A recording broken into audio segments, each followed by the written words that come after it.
Property Law, Module number 3. General Principles of Relating to Transfer of Immovable Property, Section 38 to Section 53A. अर्थात स्थावर मालमत्तेच्या हस्तांतरणाशी संबंधित सामान्य तत्वे. आपण हा संपूर्ण व्हिडिओ मराठीमध्ये प्रॉपर्टी लॉ अंतर्गत स्थावर मालमत्तेच्या हस्तांतरण या प्रकरणाशी संबंधित पाहणार आहोत. आणि याच प्रकरणामध्ये आपण एकूण 2 प्रश्नावर चर्चा करणार आहोत. तो पहिला प्रश्न म्हणजे मालमत्तेच्या हस्तांतरण अधिनियम 1982 अंतर्गत दाखवलेल्या मालकी हक्काच्या तत्वाचा अर्थात डॉक्ट्रिन ऑफ होल्डिंग आउट अर्थ कायदेशीर तत्व व त्याची अंमलबजावणी समजून घेण्यासाठीचा पहिला प्रश्न.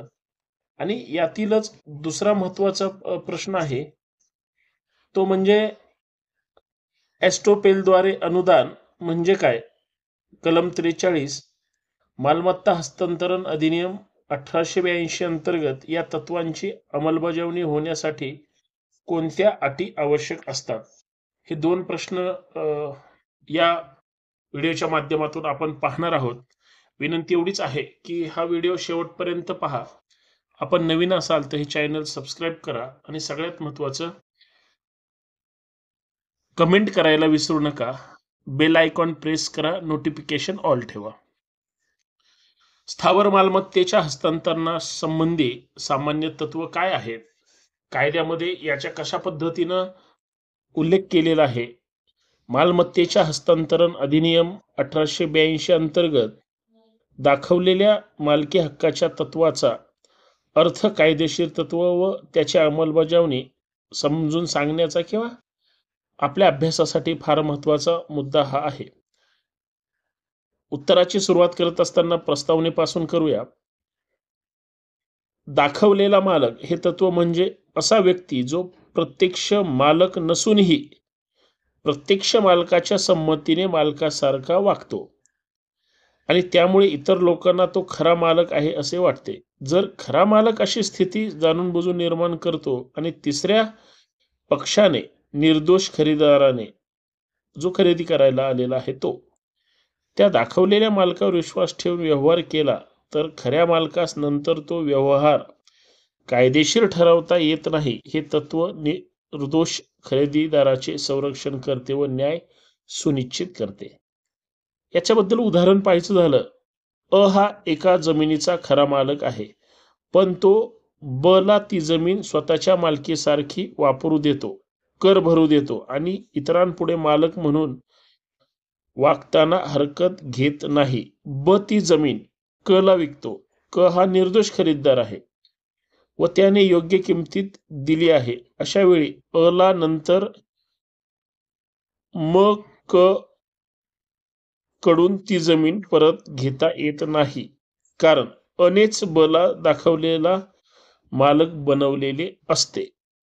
तर या प्रकरणामध्ये आपण 4 महत्वाच्या गोष्टी पाहणार आहोत. त्या म्हणजे कायदेशीर आधार. कलम 41 मालमत्तेच्या हस्तांतर अधिनियम 1882. 2 दाखवलेला मालक ऑप्शनेबल ओनर म्हणजे काय. आणि 3 दाखवलेल्या मालकाच्या तत्वाची अंमलबजावणी होण्यासाठी आवश्यक अटी. आणि 4था महत्वाचा मुद्दा म्हणजे या संदर्भातली जी महत्वाचे न्यायनिवाडे आहेत, केस लॉ आहेत, ते आपण शेवटी पाहणार आहोत. महत्वाचा पहिला मुद्दा आहे कायदेशीर आधार. कलम 41 मालमत्तेच्या हस्तांतरण अधिनियम 1882 अंतर्गत कलम 41 नुसार जेव्हा एखादी व्यक्ती जिचा मालमत्तेवर खरा हक्क आहे ती व्यक्ती दुसऱ्या व्यक्तीस तिच्या संमतीने स्पष्ट किंवा सूचक त्या मालमत्तेच्या दाखवलेल्या मालक बनवते आणि त्या दाखवलेल्या मालकाकडून एखाद्या तिसऱ्या व्यक्तीने योग्य किंमत देऊन आणि चांगल्या श्रद्धेने ती मालमत्ता खरेदी केली तर असा हस्तांतरण व्यवहार फक्त अशा कारणावरून बाद ठरवता येत नाही की हस्तांतर करणारी व्यक्ती खरोखरच मालक नव्हती. अर्थ खऱ्या मालकाने जर अशी परिस्थिती निर्माण केली की दुसरी व्यक्ती मालक असल्यासारखी वाटते तर निर्दोष खरेदीदाराचे हित वाचवले जाते आणि खऱ्या मालकास त्या मालमत्तेवर दावा करता येत नाही.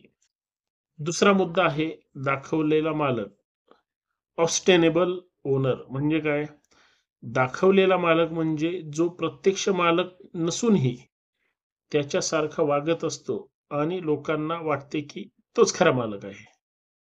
खरेदीदाराचे संरक्षण फक्त अशाच वेळी होते जेव्हा त्या व्यक्तीचा नाव सरकारी नोंदवही, फेरफार किंवा महसूल नोंदीत मालक म्हणून दिसतो. खरेदीदाराने योग्य चौकशी केली किंवा कोणताही फसवा हेतू नव्हता. त्याने योग्य किंमत भरून व्यवहार केला. याच्यावर आपण उदाहरणासहित काही गोष्टी स्पष्ट पाहूया, म्हणजे आपल्या लक्षात येईल. एका वडिलांनी आपल्या मुलाला त्यांच्या जमिनीचा व्यवहार पूर्ण करण्याचे स्वातंत्र्याने करून दिले, जसे की भाडेपट्टे देणे, महसूल भरणे इत्यादी. मुलगा ती जमीन एका तिसऱ्या व्यक्तीस विकतो. जर त्या खरेदीदाराने विश्वास ठेवून व्यवहार केला असेल तर वडिलांना नंतर ती मालमत्ता परत घेता येणार नाही, कारण ती विश्वासाने दिली होती. दाखवलेल्या मालकाचे तत्व हे कलम 41 नुसार संरक्षित आहे आणि ते न्यायतेच्या तत्वावर आधारित आहे. खरा मालक जर इतरांसमोर मालकीबाबत संभ्रम निर्माण करतो तर त्याचे तोटे त्यालाच सहन करावे लागतात. हे तत्व प्रामाणिक खरेदीदाराचे संरक्षण करते आणि व्यवहारातील पारदर्शकता सुनिश्चित करते. दाखवलेल्या मालकाच्या तत्वाची अंमलबजावणी होण्यासाठी आवश्यक अटी. हे तत्व लागू होण्यासाठी खालील 4 अटी पूर्ण होणे अपेक्षित किंवा आवश्यक आहे. 1. हस्तांतर करणारी व्यक्ती दाखवलेली मालक नसावी. हस्तांतर करणारा म्हणजे जो मालमत्ता विकत आहे तो सरकारी अभिलेखामध्ये किंवा लोकांच्या दृष्टीने खऱ्या मालकासारखा दिसला पाहिजे. उदाहरणार्थ महसूल नोंदवहीत फेरफार दाखवल्यात किंवा घरपट्टीत संबंधित व्यक्तीचे नाव मालक म्हणून नोंदवले असेल तर तो दाखवलेला मालक मानला जातो. खऱ्या मालकाची संमती असणे स्पष्ट किंवा सूचक. प्रत्यक्ष मालकाने ती मालकी दुसऱ्याला वापरू दिली पाहिजे आणि लोकांमध्ये अशी समजूत निर्माण होईल अशी परिस्थिती तो जाणूनबुजून निर्माण करतो. ही संमती देखील नसल्यानं चालेल, परंतु वर्तमानात स्पष्ट दिसली पाहिजे.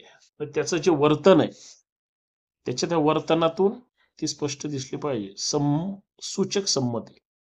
मालकाने हस्तक्षेप न करता मालमत्ता दुसऱ्याच्या नावावर राहू दिली, कर भरू दिले आणि सार्वजनिक व्यवहार करू तर सूचक संमती धरली जाते.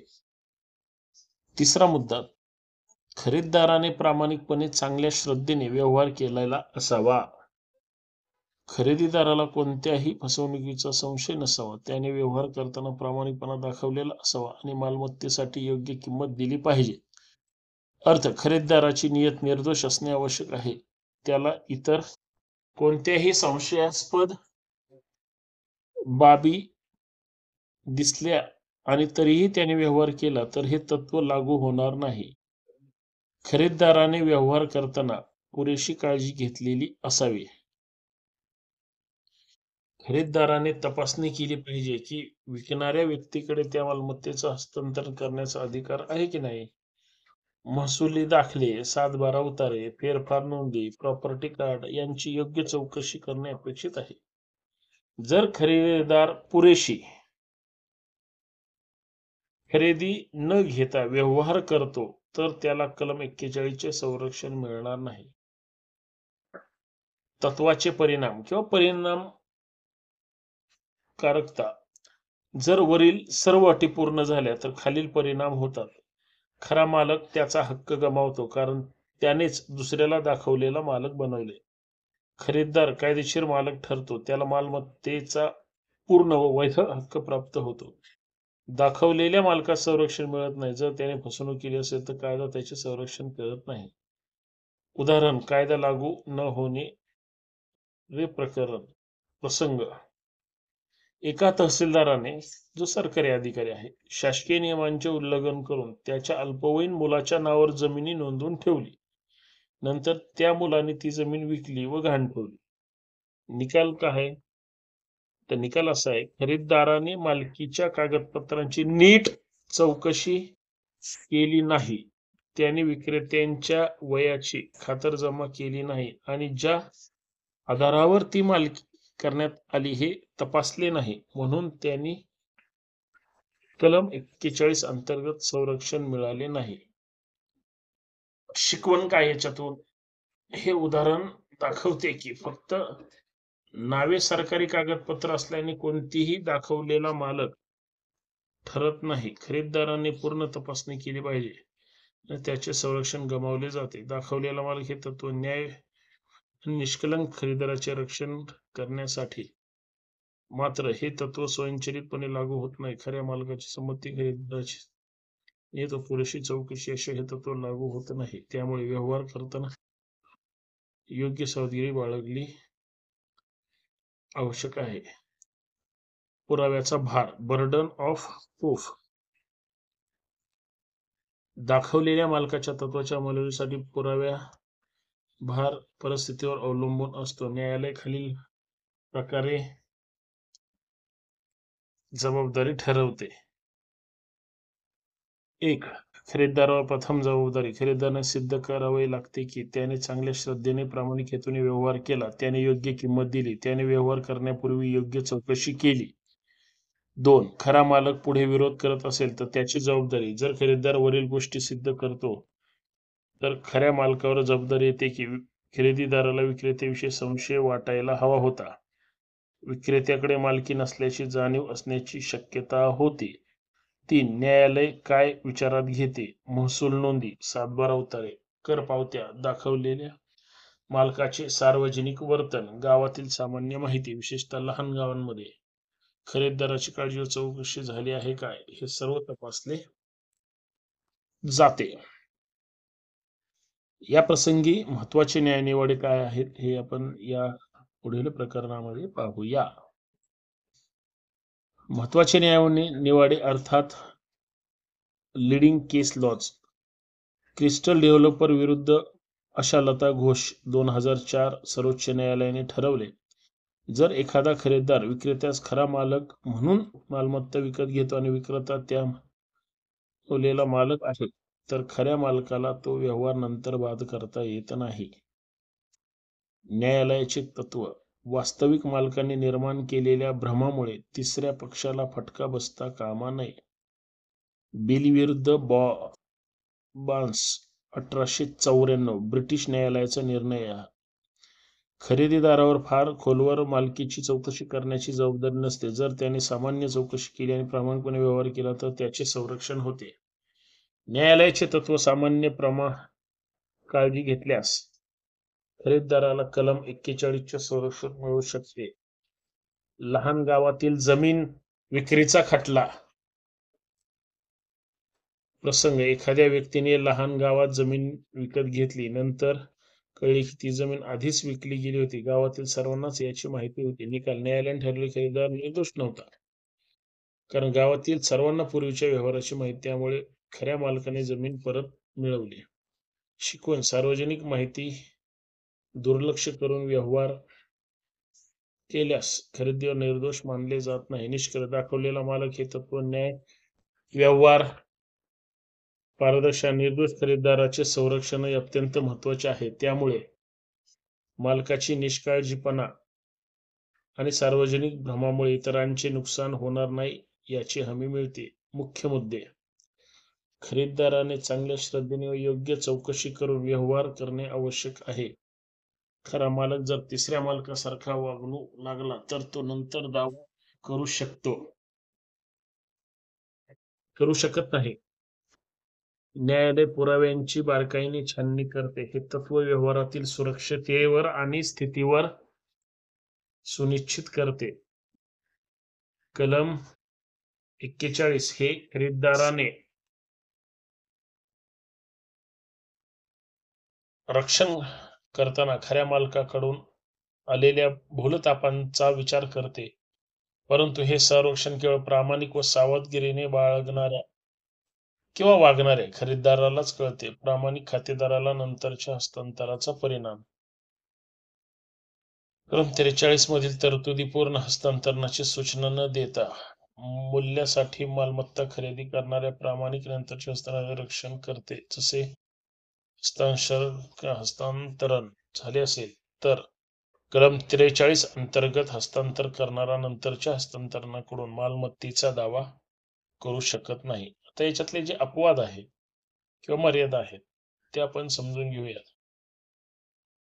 चौकशी करण्याचे कोणतेही कर्तव्य नाही, अनैच्छिक हस्तांतर लागू नाही, अवैध हस्तांतर लागू नाही आणि हस्तांतरणीय मालमत्ता. जर मालमत्ता हस्तांतर कायद्याच्या कलम 6 अंतर्गत मालमत्ता हस्तांतर असेल तर कलम 43 लागू होते. या सर्व वरील गोष्टी आपण बारकाईनं पाहण्याचा प्रयत्न केला आणि त्याच्यामध्ये या गोष्टी येतात. हा झाला एक प्रश्न. आता आपण दुसऱ्या प्रश्नाला स्पर्श करूया किंवा तो प्रश्न परीक्षेमध्ये नक्की विचारला जाऊ शकतो. ते म्हणजे एस्टोपेलद्वारे अनुदान म्हणजे काय? कलम 43 मालमत्ता हस्तांतरण अधिनियम 1882 अंतर्गत या तत्वाची अंमलबजावणी होण्यासाठी कोणत्या अटी आवश्यक असतात? या प्रश्नावर आपण प्रस्तावनेसह काही गोष्टीचा अभ्यास करूया आणि त्याबद्दल चर्चा करूया. एस्टोपेल द्वारे अनुदान म्हणजे काय याविषयी पुढील संपूर्ण प्रश्नामध्ये आपण उत्तरासह शब्दात्मक चर्चा करूया. प्रस्तावना कलम मालमत्ता हस्तांतरण अधिनियम 1882 मध्ये एस्टोपेलद्वारे अनुदान या तत्वाचे वर्णन आहे. या तत्वाचा अर्थ असा आहे की जर एखाद्या व्यक्तीने स्वतःकडे मालमत्ता किंवा मालकी नसताना जाणून बुजून किंवा चुकीच्या समजुतीने दुसऱ्याला मालमत्ता हस्तांतरित केल्याचे भासवले आणि नंतर त्या व्यक्तीने ती मालकी प्राप्त केली तर ज्याच्याकडे हस्तांतर झाले आहे खरेदीदार त्याला त्या मालकाची मागणी करण्याचा अधिकार असतो. हे तत्व नीतिन्याय इक्विटी या तत्वावर आधारित असून जो काही अर्धवट आणि फसव्या पद्धतीने व्यवहार करतो त्याला तो पूर्ण करावा लागतो, कारण तो त्याला व्यवहाराशी तो बांधील असतो, त्याचं ते कर्तव्य मानले जाते. तर याच्यात 6 मुद्दे आहेत. 6 मुद्द्यावर या संपूर्ण प्रश्नाचं उत्तर त्या ठिकाणी दडलेलं आहे. कलम 43चा मजकूर थोडक्यात त्याची अंमलबजावणी. 1. 2. कलम 43 लागू होण्यासाठी आवश्यक अटी आवश्यकता. 3. महत्वाचे न्यायनिवाडे अर्थात न्यायालयीन प्रकरणे. 4. सद्भावनायुक्त अर्थात बोनाफाईड नंतरच्या खरेदीदार हस्तांतरणाचा परिणाम. 5. कलम 43 चे अपवाद व मर्यादा आणि कलम 6 अ आणि कलम 43 यामधील भासमान विरोधाभास. तर पहिल्या मुद्द्यापासून चर्चा करूया. कलम 43 चा मजकूर थोडक्यात त्याची अंमलबजावणी.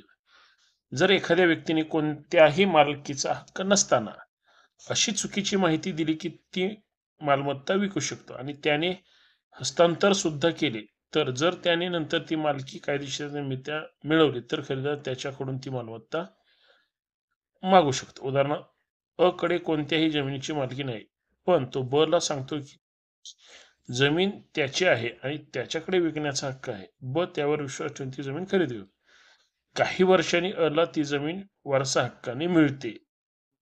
आता ब ला ती जमीन घेण्याचा कायदेशीर हक्क प्राप्त होतो. कलम 43 लागू होण्यासाठी आवश्यक तरतुदी. आवश्यक तरतुदीमध्ये 1. हस्तांतर करणाऱ्याची खोटी किंवा चुकीची प्रतिमा.